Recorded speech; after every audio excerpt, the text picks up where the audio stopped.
I think this is true for, not only Christians, but for Buddhists or for anyone of any, really anyone, whether you have a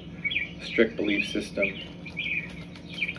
that's associated with a philosophy or a religion, or you don't. The more you give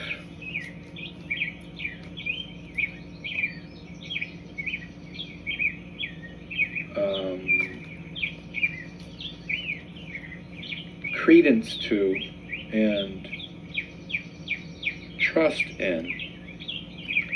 your own efforts to make changes, you proportionately will experience less satisfaction and less evidence of any spiritual transformation that might be at the core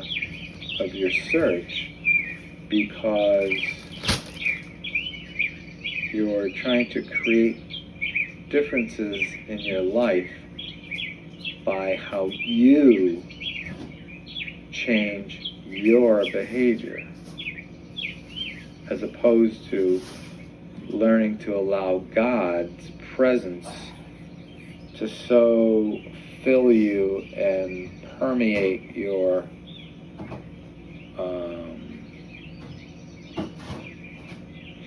sensibilities, that it really becomes the divine nature of God that is making those changes in you, so that I won't say it's effortlessly, but it's a lot less effort than this sort of striving to be a certain thing. And what ends up happening is you're trying to change your thinking and change your behavior, and all this striving creates sort of this trust in yourself to make these outward changes, which really need to be a result of an inward change that you can't do on your own. You have to do it in concert with your relationship with God. So that's my long way of saying what I think Paul is talking about in this first verse of Romans 12. If you present yourself as a sacrifice to God,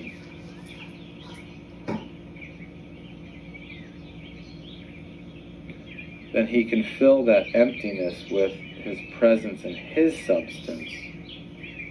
And so it'll be his love, his courage, his perseverance, his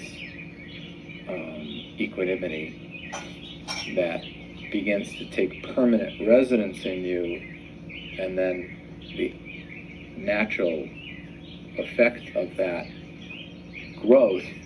is going to be changes in your thinking and changes in your behavior and an increased capacity to love.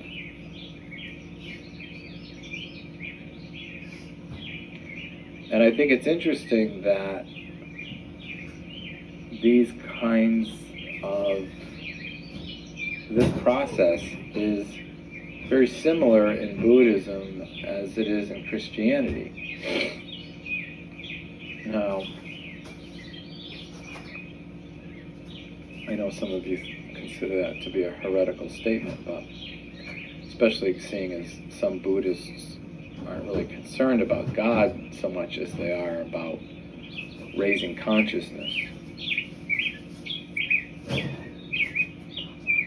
But my point is, in either case, there's this issue of the ego that gets in the way of increased enlightenment. And as long as the ego is allowed to have a preeminent place in your so-called development, then it's going to be counteracting your goal of increased enlightenment, whether that's in a Buddhist framework or a Christian one. And that's what I mean about, when I started talking about in the beginning of the show, and part of the purpose of the show is is not to reduce God or spiritual matters to things that we all share in common, and that commonality itself exclusively is the true spirituality, which then reduces the importance of Jesus, reduces the importance, really, of any particular belief system, because if it's all based on this common experience that crosses cultural lines and crosses dogmatic strictures, then I think we, in one regard, lose our personal opportunity to make a mark in the history of humankind. Because I really think that, you really have to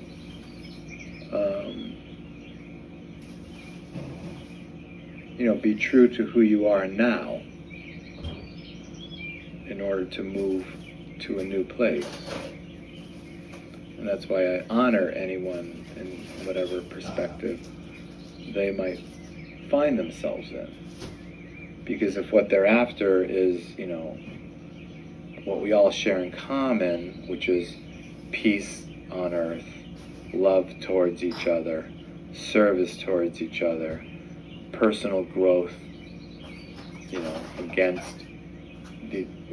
living a life of selfishness. We have all that in common.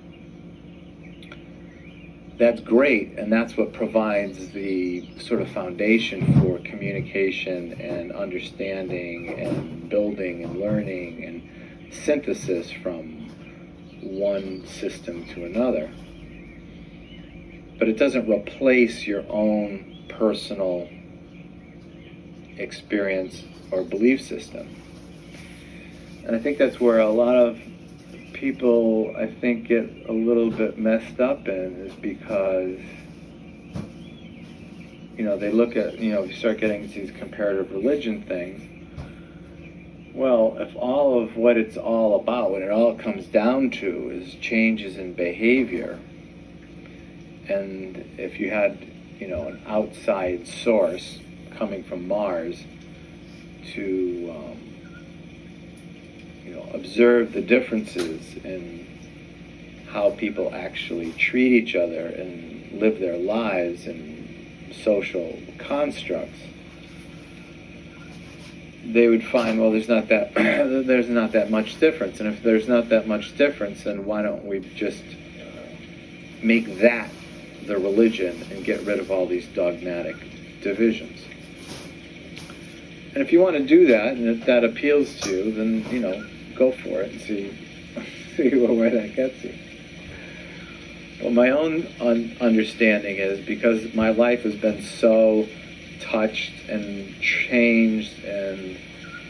in so many ways just transformed by my understanding of who Jesus is, I can't put him aside, because my faith has a lot of similarities with others. I guess what I'm saying is, I think the similarities we have with each other are so profound and so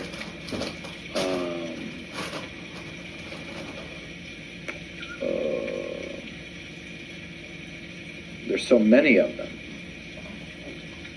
that creates a foundation for communication. And that in and of itself is a public gift to the world, that we respect each other's differences and experiences and perspectives, so that we truly can live in a pluralistic world that allows for that difference of personal belief, because we share so much in common for what ultimately reaches the public domain.